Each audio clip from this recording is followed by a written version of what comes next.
This is sample D7 for Fashion 110-111, Sewing for Fashion Design 2, and Clothing Construction.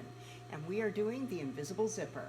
I have two pieces of knit fabric. Invisible zippers are used on both woven and knits. When you're doing knit fabric, you're going to want to take a very light piece of interfacing, a strip or stabilizer, and you're going to want to fuse it along the seam line for the zipper. The zipper requires a 1/2 inch of seam allowance. I have my invisible zipper here.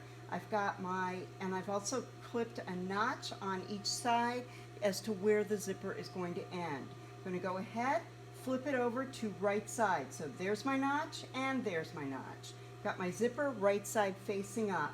I'm going to attach the zipper foot to the machine. The zipper foot for this particular machine is a square zipper foot with 2 tracks on the underside. I'm going to put that onto the machine and I am ready to go. Okay, we're ready to go. I'm going to take my zipper, which is currently zipped up. Generally, invisible zippers run longer than what you actually need, so you need to mark the bottom of the zipper.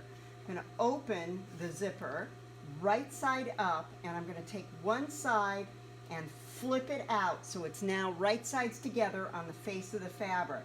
I'm going to line it up so the top edge is at a 1/2 inch. Line it up underneath the machine, and we're going to go ahead and begin stitching. The track on the underside of the zipper foot is going to open the zipper as we stitch downward. As I go over the plastic stop, I'm going to need to help it out a little bit. All the way to the notch, no lower.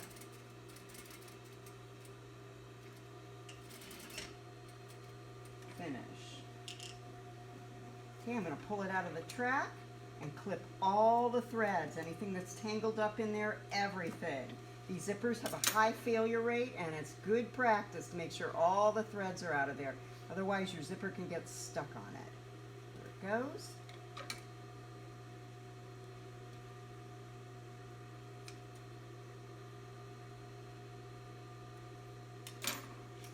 Okay, there it is.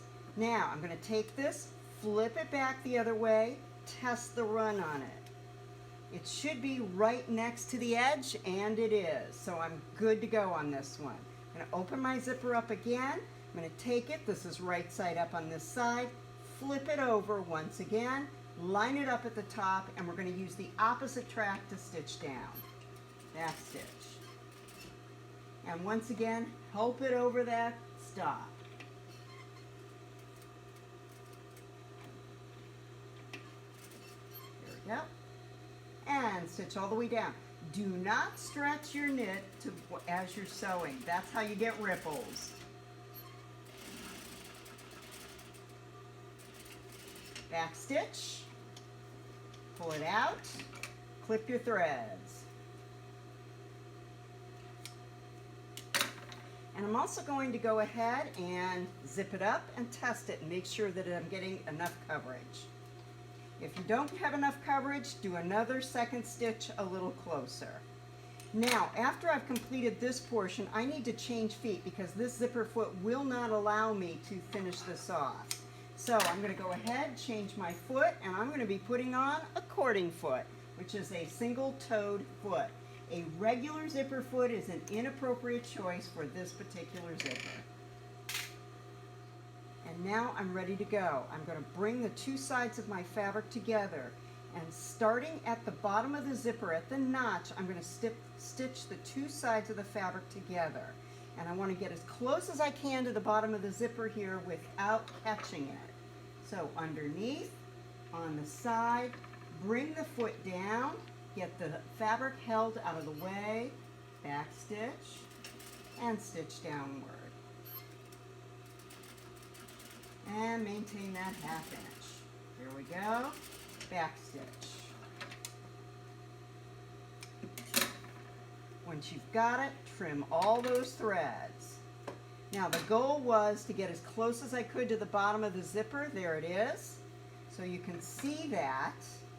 And what that'll do for this is that'll create a stop on the zipper.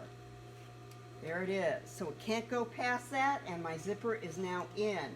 Once you finish that, about a 1/2 inch or so below, cut off the remaining zipper. zipper. And that completes the invisible zipper.